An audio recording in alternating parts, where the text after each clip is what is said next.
what I want to do, chat and Forza Belvedere, is I want to move on to what is going to be the third topic of the show. And I didn't anticipate splitting it, but we have to, because this is, we're talking Helix, folks.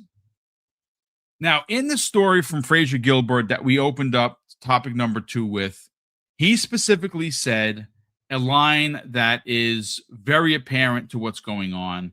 And it does seem like Xbox is moving forward with Project Helix, even though the price of RAM is still ridiculous. When exactly is this console going to come out? Another question. When are we going to get more information? When are we going to see what Project Helix looks like? Well, I can answer a lot of those questions. We know that it was confirmed that during the June showcase, Fuzzy, we weren't going to get any information about Helix. And that came the way of Matt Booty, who is the, obviously, chief content officer for Xbox. What he did confirm is that we would get information later this year.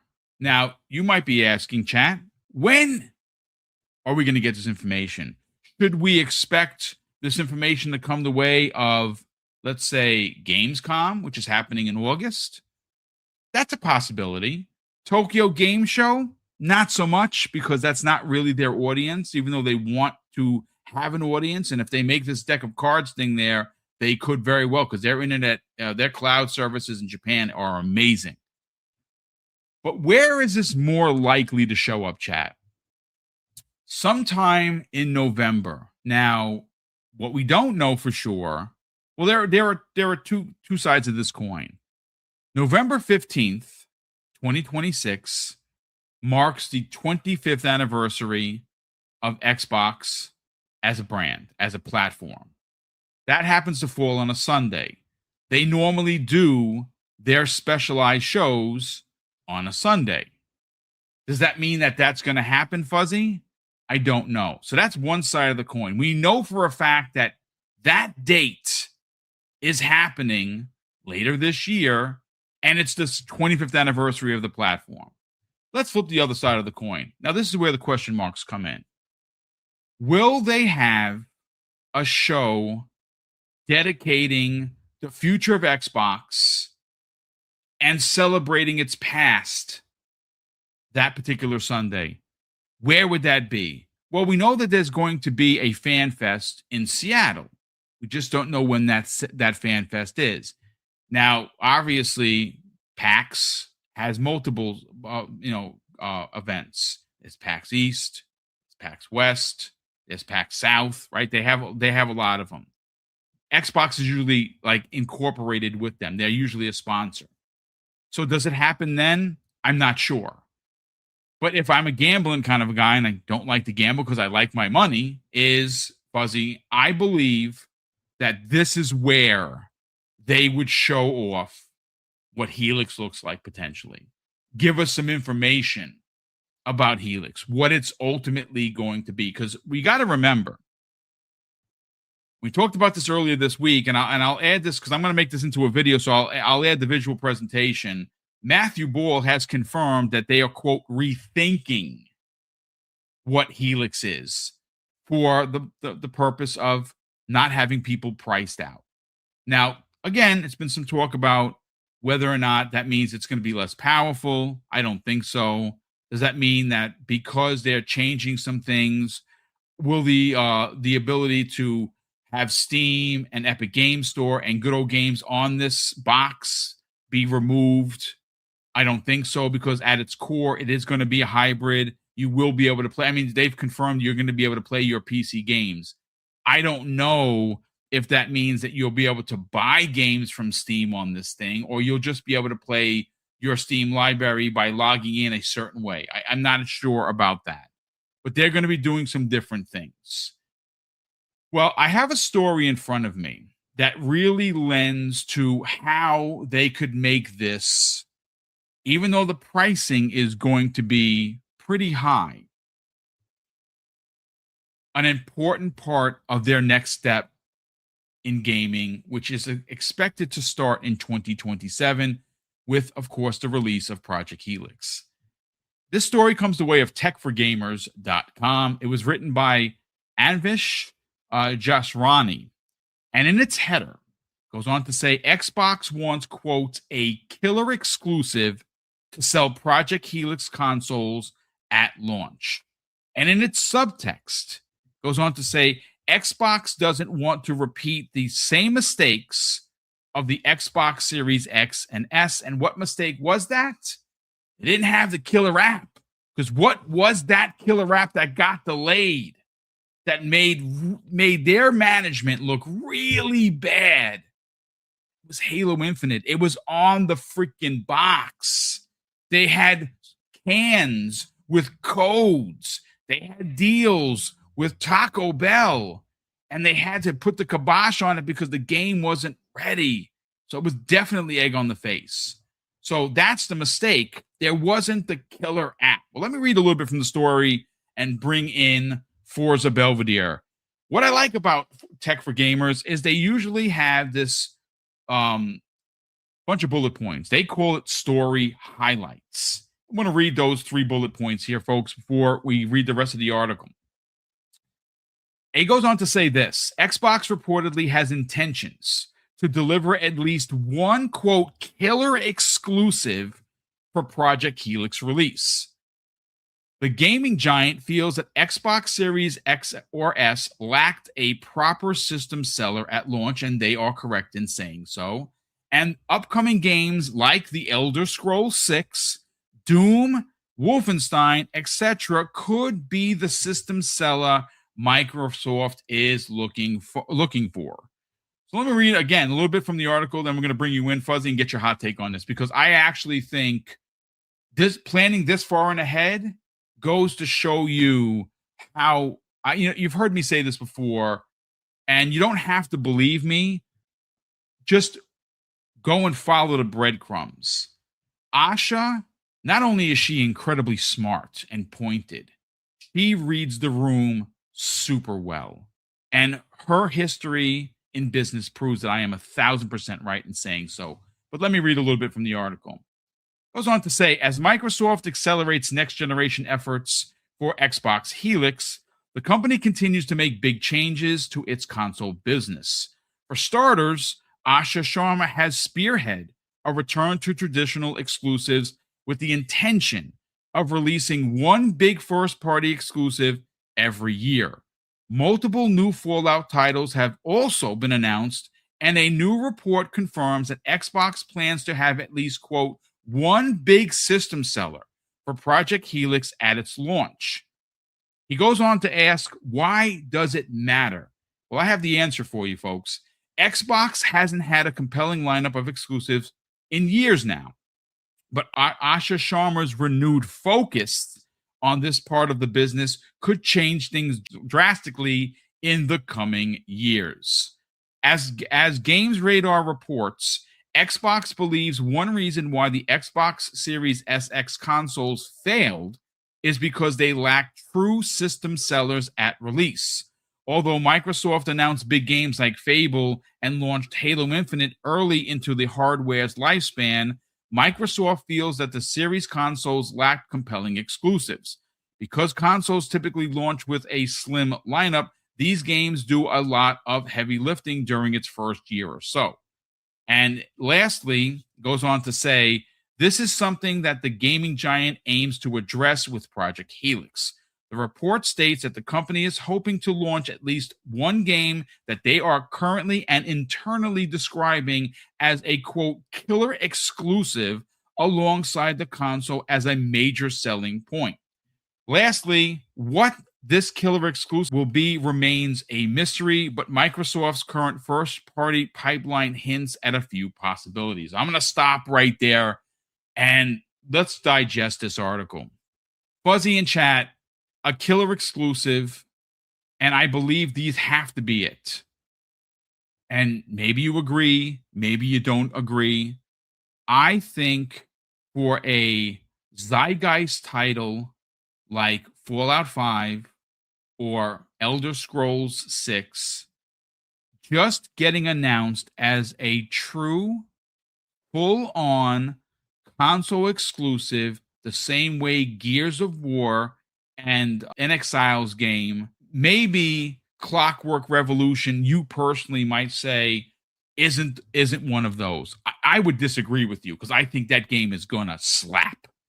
But I'm telling you right now, and I was ass in seat. Fuzzy, you were there too. We were there in the room when this was announced. I have video of it when she announced that Gears of War was going to remain a console exclusive, an Xbox console exclusive. The freaking audience lost their shit. And what happened after that? The media got nasty and couldn't believe how dare Xbox have exclusives. And well, if you're going to launch your next console, you got to have a game ready. What that game is, I honestly don't know. But if it's coming out next year, and we heard Todd Howard in that big interview, in that big second coming of God Howard, where he kind of really dropped it like it was hot and gave us a roadmap. More talk from Todd Howard in one tweet than we've seen in 5 years. He says that they're not ready for Elder Scrolls, that it's going to be a while. So it might not be that, but it's got to be something. Maybe it's something that we don't even know that they're working on, that quote killer exclusive. But I will then now hand the mic over to Fuzzy Belvedere and get his hot take on this, because I think that this plan, this strategy, a year and a half out from potential release of holiday of 2027 is already setting Xbox on the right path. Now, do they get there? Well, that remains to be seen. But I want to get your hot take on this revelation that they want at least one. And they say at least one. It could be 2. It could be 3. What are your thoughts, Fuzzy? I think one of them is a new Halo. I know you made mention of Revs Gaming, has a lot of insight as far as the studio and stuff, but it seemed pretty clear to me when they first introduced that they were doing stuff in Unreal 5 that they had probably been using it for a bit longer than other than just for menu stuff. Like somebody that was inside the building working on some Halo stuff let us know that they were transitioning to Unreal 5 a while prior. Couldn't say anything on it, but a lot of it at the time was just menu stuff and some of the stuff that you saw in Master Chief Collection. When they showed some of the environmental stuff that Unreal would allow them to do, that gave me an idea that something was already in the works. Now that's like 2 years ago at this point. So I would have to believe if the console launch is like 2 years out or a little over a year and a half out, it may be a smaller experience. I wouldn't say quite like a Hellblade 2 size, but I do expect that we will see something ready from that studio at launch. Even if it's a smaller experience where they continue to add content or continue to add missions or DLC or something like that, I think that will be one of the strategies for that title. Another title that I kind of expect to be exclusive would be the one from the new Activision studio, Elsewhere. Oh, yes. Elsewhere Studios, I believe it is. Yeah. So I think that game, whatever it might be, some rumors that it's some sort of like space Mass Effect kind of possible RPG, that I think will probably be an exclusive. Obviously, and I know there's a lot of debate back and forth on it. We'll see about Elder Scrolls 6. If Elder Scrolls 6 is released before the new hardware, it might not be exclusive. Let's just say. But if Helix is already on shelves or about to be on shelves prior to Elder Scrolls 6 release, I'm going to say I'm 99.9% sure that it'll be exclusive. And I'm pretty sure people are going to clip that and throw it back in my face if it doesn't wind up being the case. But I have a feeling if Helix comes before Elder Scrolls 6, that it will be exclusive. Or at least on next gen. I'll put it even little further caveat to it. But I can see that being one of those titles. I can see Fallout 5 being one of those. Anything that's a remaster, like the New Vegas remaster and Fallout 3, I don't think those will be exclusive, but a Fallout 5 I do think would. And if there's a new non-remastered project, Fallout project, which I believe we're aware of with Obsidian, I believe that's exclusive as well. Pretty much anything that you've seen Asha mention as like a tentpole or a key franchise, expect those to be exclusive now, especially after that talk, seeing that even though it didn't break any records as far as sales for June, but it did show an improvement. Expect them to continue to turn that knob into things being more exclusive as far as, reasons to buy that hardware. So I foresee that being the case. But I would say Halo and Elsewhere Studios game, those will probably be the two big ones.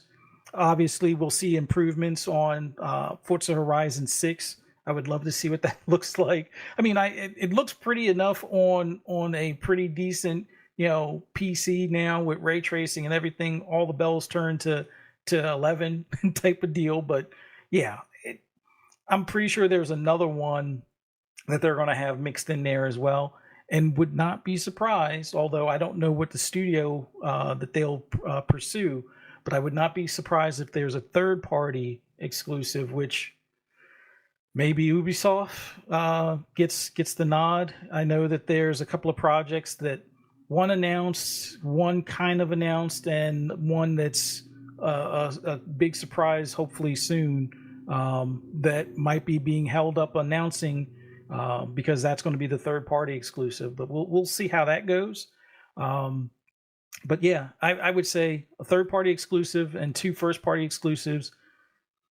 I think that's the plan, and at least one of those first party exclusives should be able to reach launch day. One might have to be shortened slightly, which I think they already have a contingency plan for that.